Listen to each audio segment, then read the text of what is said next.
Welcome back. نائب وزیر اعظم اسحاق ڈار نے امریکہ اور ایران مذاکرات میں پاکستان کی رابطہ کاری کی تصدیق کر دی۔ کہتے ہیں امریکہ اور ایران پاکستان کے ذریعے رابطہ کر رہے ہیں۔ امن مذاکرات سے متعلق میڈیا میں غیر ضروری قیاس آرائیاں کی جا رہی ہیں۔ امریکہ اور ایران کے درمیان بالواسطہ بات چیت پاکستان کے ذریعے جاری ہے۔ امریکہ کی جانب سے 15 نکات پیش کیے گئے جن پر ایران غور کر رہا ہے۔ ترکی اور مصر سمیت دیگر ممالک بھی سفارتی عمل کی حمایت کر رہے ہیں۔ پاکستان امن کے فروغ کے لیے پرعزم ہے۔ پاکستان خطے سمیت دنیا بھر میں استحکام کو یقینی بنانے کے لیے کوششیں جاری رکھے ہوئے ہے۔ انہوں نے کہا مکالمہ اور سفارتکاری ہی آگے بڑھنے کا واحد راستہ ہے۔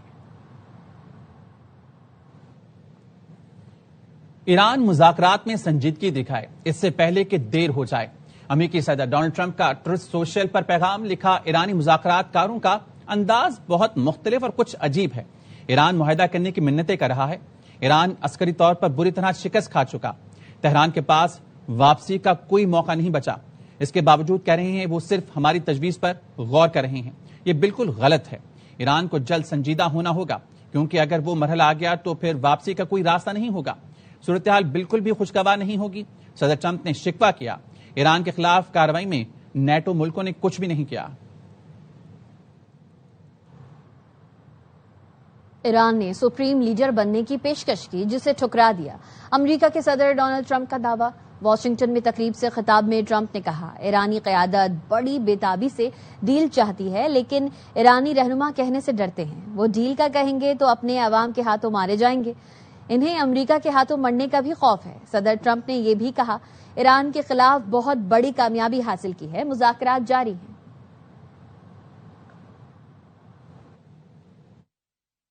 We're winning so big, nobody's ever seen anything like we're doing in the Middle East with Iran.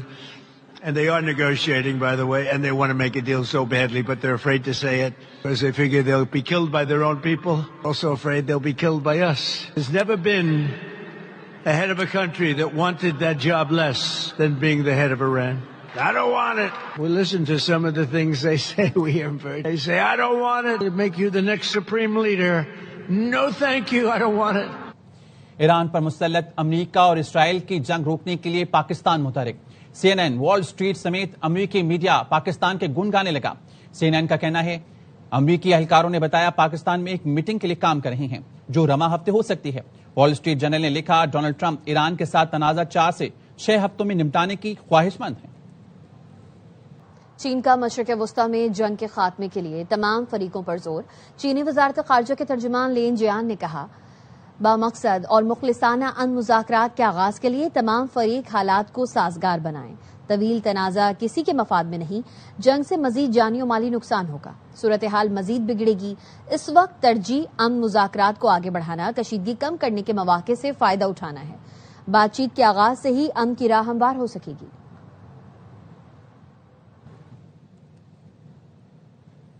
خطے میں امن کے لیے سفارتی کوششوں اور رابطوں میں تیزی۔ وزیراعظم شہباز شریف کا ملائیشین ہم منصب سے رابطہ۔ شہباز شریف نے ثالثی کی کوششوں کی حمایت پر شکریہ ادا کیا۔ کہا کشیدگی کم کرنے کے لیے مخلصانہ اور حقیقی کردار ادا کرتے رہیں گے۔ انور ابراہیم نے قیام امن کی کوششوں پر خراج تحسین پیش کیا۔ دونوں رہنماؤں کا رابطے میں رہنے پر اتفاق۔ وزیراعظم کی چینی سفیر سے ملاقات۔ کہا علاقائی استحکام کے لیے پاکستان کا کردار تعمیری ہے۔ اسحاق ڈار کی ترک وزیر خارجہ اور اردن کے نائب وزیر اعظم سے بھی ٹیلی فونی گفتگو۔ کشیدگی میں کمی کے لیے مسلسل سفارتی کوششوں کی اہمیت پر زور دیا۔ امن اور علاقائی استحکام کے لیے عزم کا اعادہ کیا۔ سعودی عرب اور خلیجی ممالک میں ایرانی حملے انتہائی تشویش کا باعث ہیں۔ سعودی سفیر نے بیان دیا ہے ایرانی اقدامات خود مختار خلیجی ریاستوں کے خلاف جارحیت ہیں۔ خلیجی ممالک کسی تنازع کا حصہ نہیں۔ ایرانی حملے بین الاقوامی قوانین، اقوام متحدہ کے منشور کے بھی خلاف ہیں۔ ایرانی حملوں کے نتیجے میں انسانی جانوں کا ضیاع ہوا ہے۔ إنما تشهده المنطقة من هجمات إيرانية استهدفت المملكة العربية السعودية وبقية الدول الخليجية الشقيقة، يبعث عن بالغ القلق إذ تمثل هذه الأعمال اعتداء غير مبرر على دول ذات سيادة لا تعد طرفا في أي نزاع، وتشكل انتهاكا واضحا للقانون الدولي ولمبادئ ميثاق الأمم المتحدة. لقد أسفرت هذه الهجمات المؤسفة عن سقوط ضحايا مدنيين من مواطنين ومقيمين من جنسيات متعددة، كما طالت مناطق سكنية ومنشآت مدنية حيوية بما في ذلك المطارات والفنادق والبنى التحتية، في مشهد يعكس خطورة هذه الانتهاكات وتداعياتها الإنسانية. والأخطر من ذلك أن تمتد هذه التهديدات لتطال شريانا عالميا كمضيق هرمز، حيث لا تمر فقط السفن بل تمر مصالح العالم واستقرار اقتصاده وأمن طاقته. وهنا لا يصبح الخطر إقليميا فحسب بل إنسانيا عالميا يمس حياة الشعوب وحقوقها في الاستقرار والتنمية.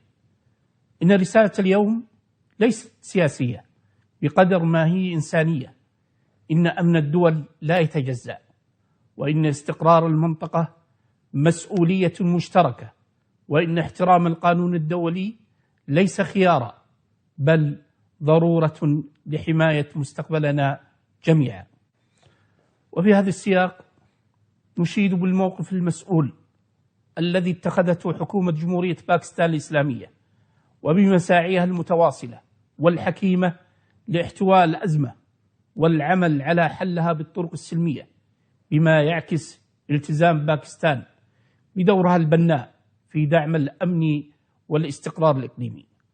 وتظل المملكة العربية السعودية مؤمنة بأن الحكمة والتضامن الدولي هما السبيل لتجاوز تلك الأزمات، وأن الوقوف مع المبادئ الإنسانية هو الطريق الأمثل لصون الأمن والسلام. السلام عليكم.